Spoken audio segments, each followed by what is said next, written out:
welcome. My name is Phoenix, and this is the Consumer's Guide to Filmmaking.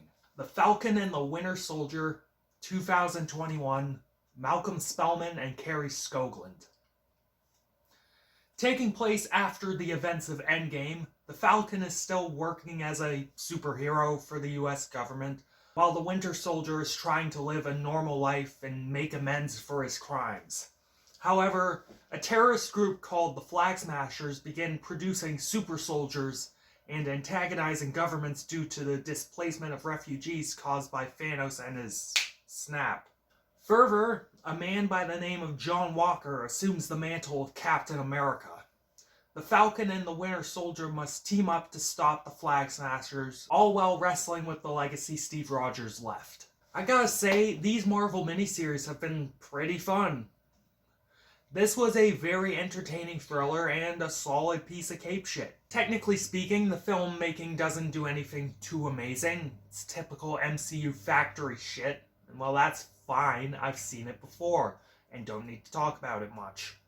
The score, the shot comp, the editing, all was A-okay and nothing more. There was a notable effort put into the fight scenes though, as the crew attempted to make the decent effort at shooting these scenes wide and focus on the choreography.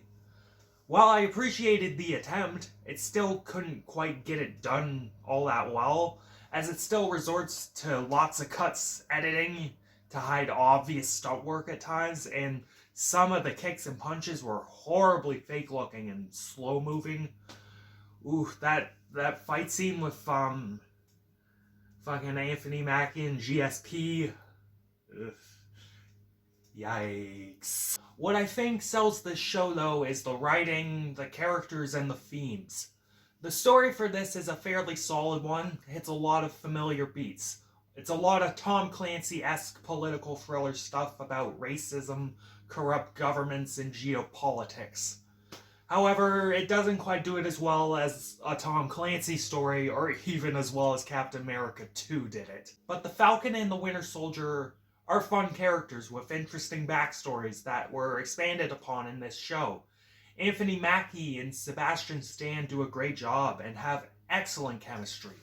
They present these two as bickering brothers and have great comedic timing, as well as show a good deal of heartfelt emotion. The hook of this show is that it deals with the legacy of Captain America. When John Walker is presented as the new Cap, it is nothing more than a brand name and a label. John Walker is eventually stripped of that label when he fucking murders someone.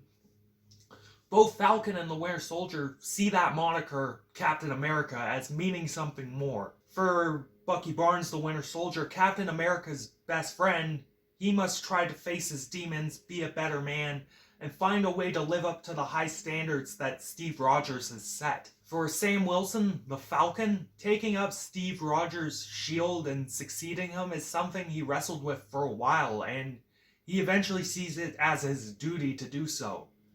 Despite the history of racism in America and how the Super Soldier program screwed over Isaiah Bradley, he sees it as his responsibility to take up his mantle.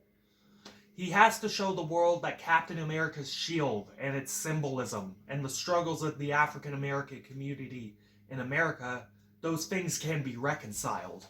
While these character arcs are not exactly subtle, they could have been handled in a much worse way.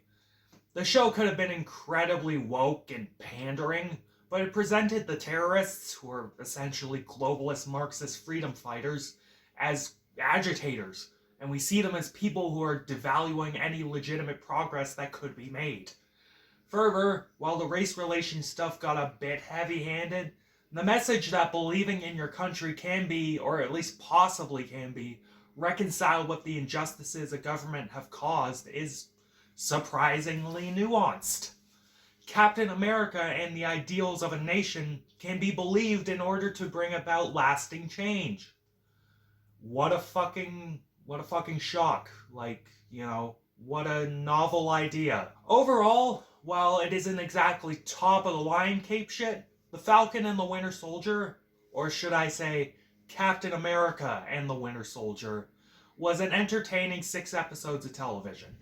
has some solid action, interesting characters, and some topics worth discussing.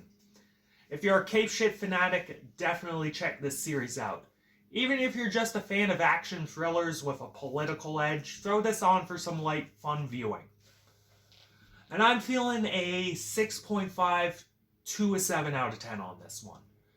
It's closer to a 6.5 than a 7. But I like how they handle some of the ideas. Yeah. Catch you later, guys.